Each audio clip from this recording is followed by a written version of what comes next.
News 8 at Sunrise in high definition continues.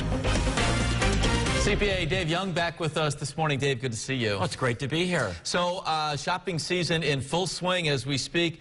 How about some financial tips as folks head out and look for those presents? Where do we begin? A financial checkup, yeah, right? Do the financial checkup to make sure you actually have something in your budget. To make sure you're not underwater currently. Make sure you have some resources, some extra money left over to do, some Christmas shopping. Got to have a budget to do the shopping. How do we make our Christmas budget? Well, the best place to start is what you did last year. So if you kept the receipts from last year, that gives you kind of a baseline. Then start making a list of who you're going to be shopping for and a dollar amount for each person that you will be on your shopping list. What about a no more than for certain folks? That'll help you kind of keep yourself in line, That's right. Yeah, that keeps you in line, gives you an idea of what you're going to spend, and make sure you don't forget any of the extras when you're doing your budget. So if you have to travel, if you have to ship a product, all of that, even the cost of gas. So all of that needs to go into your budget. Okay, good point.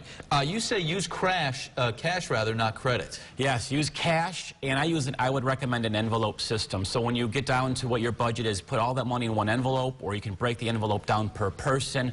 But when the cash runs out, shopping is over. Do not get caught in the trap of, I'll put it on my credit card. All right, if we do use a credit card, though, you have some advice along those lines. Right.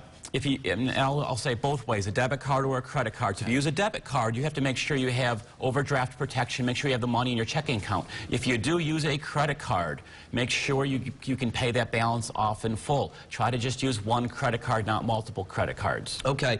You say make the gift meaningful rather than expensive. You also say check your emotions at the store door. Two good pieces of advice. And you say know the store's return policy. Right. During the holiday season, the stores have a lot of temporary staff, so if you can get them to give you the return policy or write the return policy on the receipt, that's going to be extremely helpful in case whoever you give that gift to wants to return it. Come on, that never happens. Never. All right, you say avoid buying those unnecessary warranties. Correct. Oftentimes those warranties are just extra money that's going to the store. Those warranties are typically covered by the product already, so they're redundant in nature. So you really do not need those unnecessary warranties. You'll see a lot of those at the electronic stores. And lastly, you touched on this, but we'll mention it again. Keep your receipts, right? Keep your receipts. A, for next year, so you have a baseline. B, gift receipts. So if you do buy that nice shirt or sweater or tie for your friend or a significant other or whomever, they can return it if they don't have the same